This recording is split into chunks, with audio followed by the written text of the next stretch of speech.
There was a group of people on the west side at a party. And it turns out it was a blind pig or after hours joint.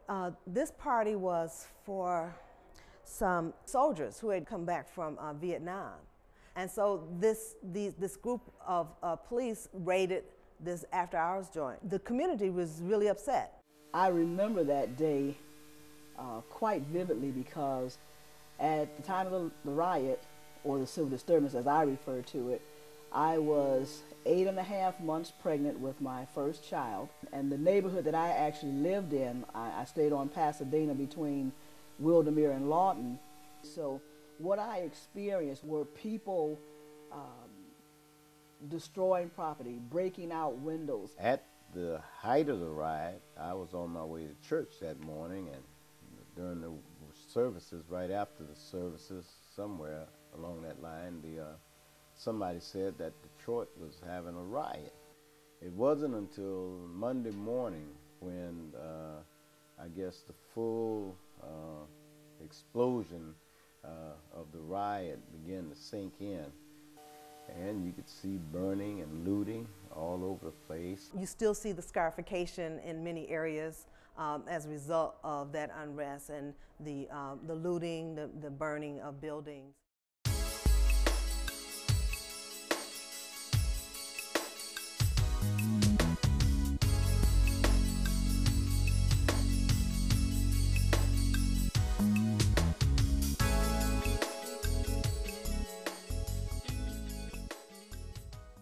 One of the greatest emotions that I had at that time was fear.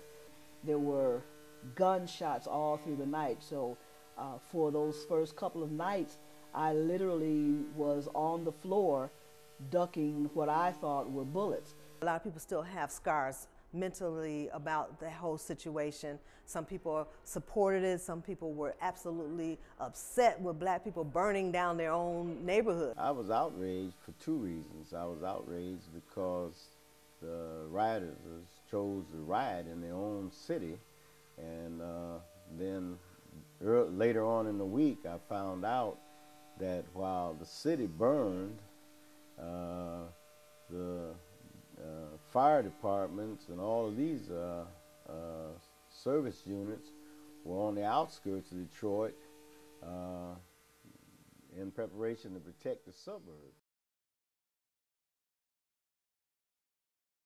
I would not say that Detroit has become more segregated because of the civil disturbance. Before the civil disturbance, Detroit was very segregated. There was always white flight.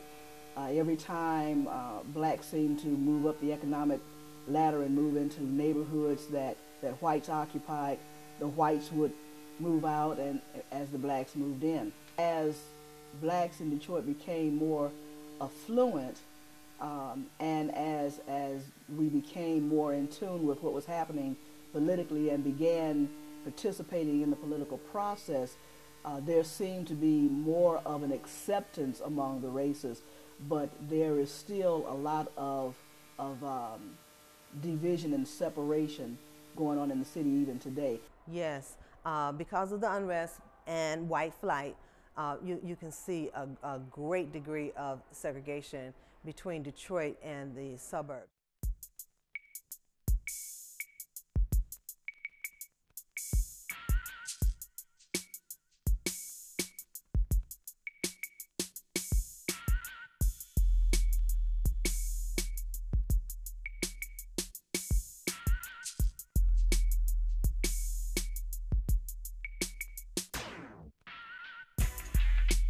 I haven't seen much change from the 60s. You could say one change is that took place gradually and is still being worked on is the change in the attitude of the police officer, the police department. Before the riot, the police many of them were very, very racist, downright racist. They called you the N-word and they called you boy. One of the major changes is that the neighborhood that was totally wiped out, 12th Street between, let's say, Claremont and South towards Grand Boulevard was totally renovated.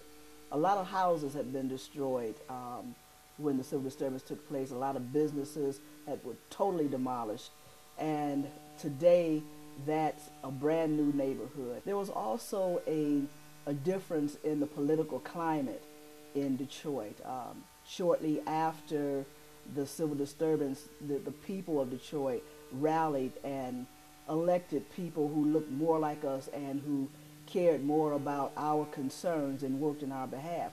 So I see that as a major change. There were a lot more opportunities available politically and professionally for Detroiters. With Coleman Young, he worked for change because he was so straightforward. Without him, I think that we wouldn't even have a foot to stand on.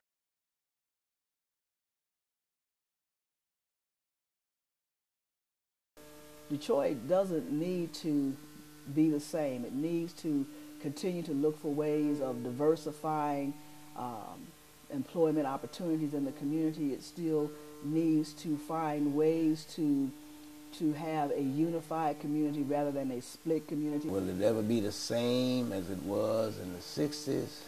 It'll never be that way again. But Detroit's an urban city, and it's going to stay an urban city.